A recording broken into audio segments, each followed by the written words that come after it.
Anda mungkin merasa berhasil, kuat, dan puas dengan arah yang telah Anda tempuh dalam hidup Anda. Anda mungkin telah merawat hubungan, membangun karir, atau mungkin telah membesarkan keluarga. Semua ini adalah tonggak yang sangat berarti dan indah, yang menandakan pertumbuhan dan kematangan dalam aspek yang penting dalam kehidupan Anda. Tetapi bagaimana dengan aspek spiritual dari diri Anda? Pertumbuhan fisik adalah sesuatu yang dapat kita saksikan. Kita melihat diri kita sendiri di cermin setiap hari. Kita berkembang, kita berubah, dan kita bertambah tua. Namun, pertumbuhan spiritual adalah perjalanan dalam diri yang sejati, yang seringkali tersembunyi, halus, dan misterius. Banyak kali kita percaya bahwa kita telah mencapai puncak spiritual tertentu, tetapi dalam hati kita mungkin masih belum dewasa secara spiritual tanpa menyadarinya. Seperti yang pernah dikatakan oleh filsuf besar Socrates, hidup yang tidak diperiksa tidak layak untuk dijalani. Kebijaksanaan ini mendorong Anda untuk memalingkan pandangan Anda ke dalam dan menyelidiki dimensi spiritual dalam kehidupan Anda. Apakah Anda benar-benar dewasa dalam pemahaman Anda tentang diri Anda, baik hubungan dengan orang lain, alam semesta, dan yang ilahi? Berikut ini adalah 6 tanda bahwa Anda mungkin belum dewasa secara spiritual. 1. Anda mencari pengakuan eksternal atau membutuhkan validasi dari seseorang di luar Anda atas pertumbuhan spiritual Anda. Mencari pengakuan atau validasi eksternal atas pertumbuhan spiritual Anda bisa menjadi tanda jelas dari ketidakmatangan spiritual. Meskipun adalah sifat manusiawi untuk menginginkan pengakuan dan penghargaan, orang yang dewasa secara spiritual menyadari bahwa pertumbuhan dan pembunuhan sejati berasal dari dalam.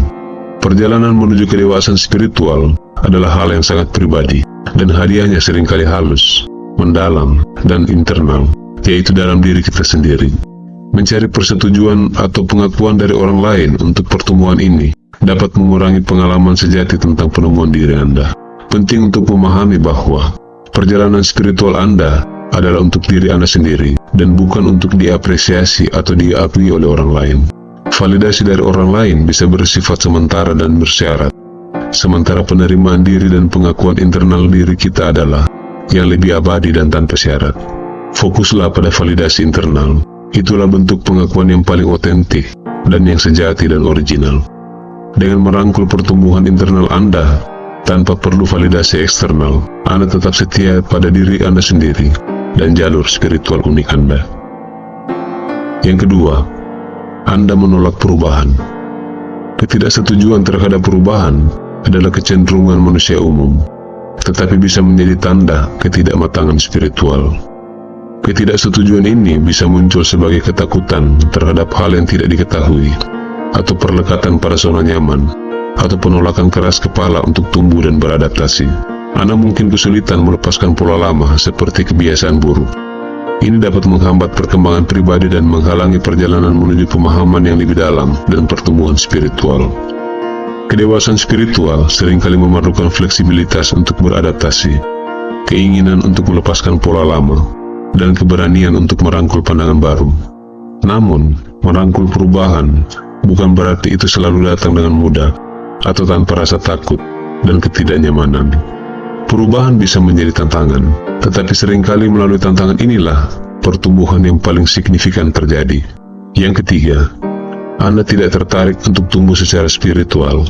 Alasan Anda tidak tertarik untuk tumbuh secara spiritual adalah mindset atau pola pikir yang seringkali berasal dari ketidakpahaman tentang apa sebenarnya spiritualitas, atau penolakan terhadap introspeksi diri dan perubahan. Hal ini mungkin disertai dengan fokus pada nilai-nilai yang materialistik, kurangnya perhatian terhadap perkembangan diri yang mendalam, atau kurang rasa ingin tahu tentang makna-makna yang lebih dalam hidup. Tidak tertarik untuk pertumbuhan spiritual dapat mengarah pada kehidupan yang terasa dangkal atau kurang dalam. Ini mungkin menghasilkan fokus pada kesuksesan eksternal, kepemilikan, atau status, sementara mengabaikan perkembangan diri sendiri yang mendalam, yang mengarah pada pembunuhan dan kebahagiaan yang sejati. Di sisi lain, minat dalam pertumbuhan spiritual bukan tentang mengikuti keyakinan tertentu atau mengikuti jalur tertentu. Ini tentang keinginan untuk menjelajahi, bertanya, dan mencari pemahaman yang mendalam tentang diri kita. Ini adalah perjalanan menuju kesadaran diri yang lebih besar, empati, dan koneksi dengan orang lain dan dunia sekitar kita. Pertumbuhan spiritual seringkali memerlukan keberanian, keterbukaan, dan kerendahan hati. Ini melibatkan pengakuan bahwa Anda tidak memiliki semua jawaban dan bahwa selalu ada ruang untuk belajar, tumbuh dan berkembang. Keinginan untuk tumbuh adalah inti dari kedewasaan spiritual. Yang keempat, Anda marah karena hal-hal yang tidak membaik. Kemarahan karena hal-hal tidak membaik seringkali mencerminkan frustasi dan kemarahan atas ketidakberhasilan kondisi kehidupan meskipun telah ada upaya atau harapan. Kemarahan ini seringkali berasal dari harapan yang tidak realistis atau kurangnya penerimaan dan ketidaksabaran terhadap ritme alami kehidupan. Hal ini bisa membutakan Anda terhadap peluang pertumbuhan yang terdapat dalam tantangan-tantangan Anda dan menciptakan penghalang bagi kedewasaan spiritual. Kedewasaan spiritual melibatkan pemahaman bahwa kehidupan penuh dengan pasang surut. Ini memerlukan kebijaksanaan untuk melihat bahwa tantangan Anda bukan hanya hambatan, tetapi juga peluang untuk tumbuh, belajar, dan bertransformasi. Yang kelima, Anda menggunakan spiritualitas untuk menghindari rasa sakit daripada menghadapinya. Menggunakan spiritualitas sebagai sarana untuk melarikan diri atau meredam rasa sakit daripada menghadapinya adalah tanda umum ketidakmatangan spiritual. Pendekatan ini mungkin muncul dalam pemikiran yang terlalu positif, mengabaikan emosi negatif, atau terlibat dalam praktik spiritual semata-mata untuk merasa baik, sambil menghindari masalah yang mendasar yang menyebabkan rasa sakit. Menghindari rasa sakit dengan melibatkan diri dalam spiritualitas dapat mengarah pada pemahaman yang dangkal, baik terhadap diri sendiri maupun perjalanan spiritual kita sendiri. Penyangkalan ini mencegah penyembuhan dan pertumbuhan yang mendalam, yang seringkali datang dari menghadapi dan bekerja melalui pengalaman-pengalaman yang menyakitkan. Spiritualitas bukanlah tentang melarikan diri dari kenyataan, atau menggunakan pengalaman yang penuh berkah untuk menghindari rasa sakit. Tapi ini tentang merangkul spektrum secara penuh dan utuh dari eksistensi manusia, yang mencakup menghadapi rasa sakit, memahaminya, belajar darinya, dan tumbuh melalui proses tersebut. Anda percaya bahwa jika Anda berperilaku baik, maka hal-hal baik akan terjadi pada Anda. Keyakinan ini seringkali terkait dengan pemahaman yang sederhana tentang karma atau prinsip sebab dan akibat. Sementara berperilaku etis dan dengan integritas tanpa diragukan adalah hal yang mulia. Keyakinan bahwa perilaku baik secara otomatis akan menghasilkan hasil yang baik dapat menciptakan pandangan dunia yang tidak seimbang. Hal ini dapat menghasilkan perasaan berhak atau sebaliknya. Perasaan ketidakadilan ketika tindakan baik tidak menghasilkan hasil positif yang langsung. Dunia itu kompleks, dan banyak faktor yang berkontribusi pada hasil yang Anda alami. Memahami bahwa perbuatan baik memiliki nilai dalam dirinya sendiri tanpa mengharapkan imbalan adalah tanda kedewasaan spiritual. Ini memupuk penghargaan yang lebih dalam terhadap nilai intrinsik kebaikan, kasih sayang, dan integritas, bukan karena Anda mencari keuntungan pribadi. Ini memungkinkan Anda untuk menjalani kehidupan dengan pemahaman yang lebih dalam tentang pengalaman manusia dan menghasilkan perjalanan spiritual yang lebih otentik dan memuaskan.